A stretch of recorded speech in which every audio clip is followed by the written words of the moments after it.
Okay, so I want to make a quick video going over something that over 80% of Americans deal with, and most clients, and I've dealt with myself in the past, is back pain. So the number one thing to go over would be what causes low back pain.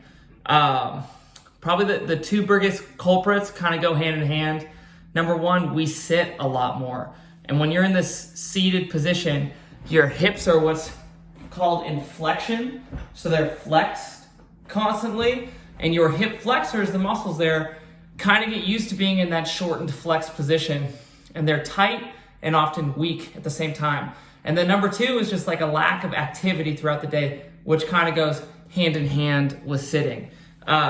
So another reason too could be lifting with bad form would be a big culprit. So if you've often deadlifted or did some hinging movements, RDLs, that kind of stuff, and your back's killing you the next day, deadlifting is not necessarily supposed to be that. You are using your low back muscles, but mainly to stabilize your spine, and less so as the prime movers of the movement. You want to be focused on your glutes and hamstrings doing that work.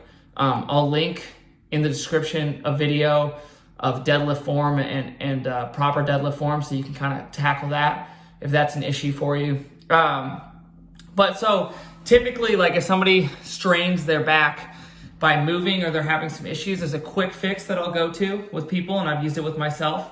So the first thing would be, basically you want to mobilize your hips. You want to activate and kind of get some tension going in your core and get some tension going in your glutes. So for this, what I'll typically do is I'll have people lay flat on their back with their knees bent and their feet flat. And then from here, we'll press your low back into the ground, and you should feel your core really tightening up when you do that. So bring your ribs and hips close together, push your low back down into the ground, hold that for about 5 seconds, and do 3 reps of that. The next one after you've done that would be a glute bridge. So from the same position, squeeze your butt and your stomach first, and then focus on driving your hips up to the ceiling, holding for 3 seconds. Sometimes it helps to squeeze something like a foam roller in between your legs to activate your core a little bit more. You don't want to be hyperextending your back and trying to drive your hips up too far. Just enough to the point where you've reached full hip extension, your glutes are engaged, your core is engaged. So we're taking care of the glutes right there.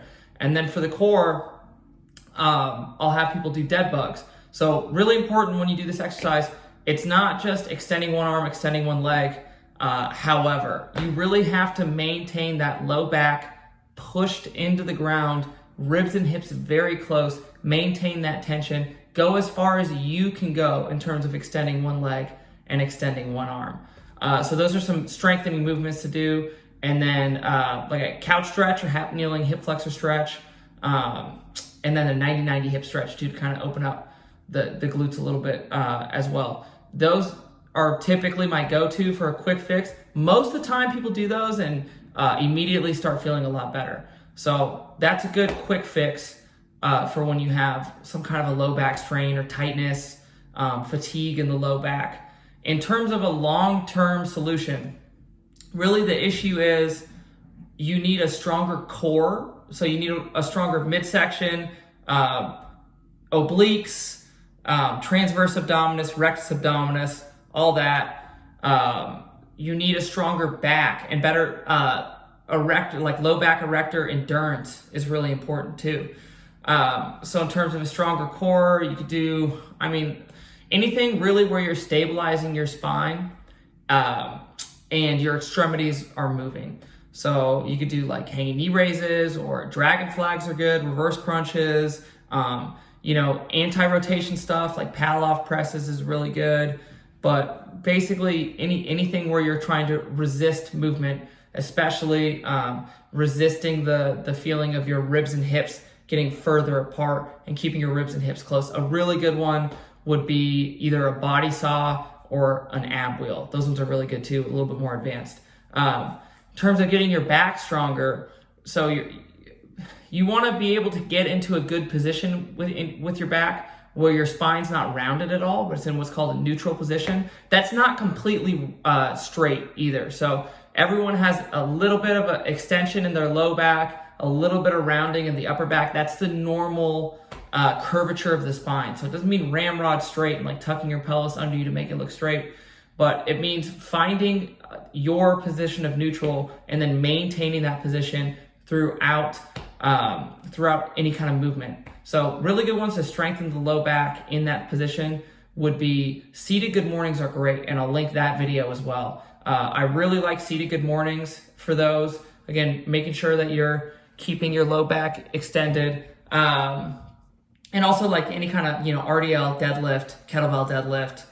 Swings can be great if you can manage them with good form.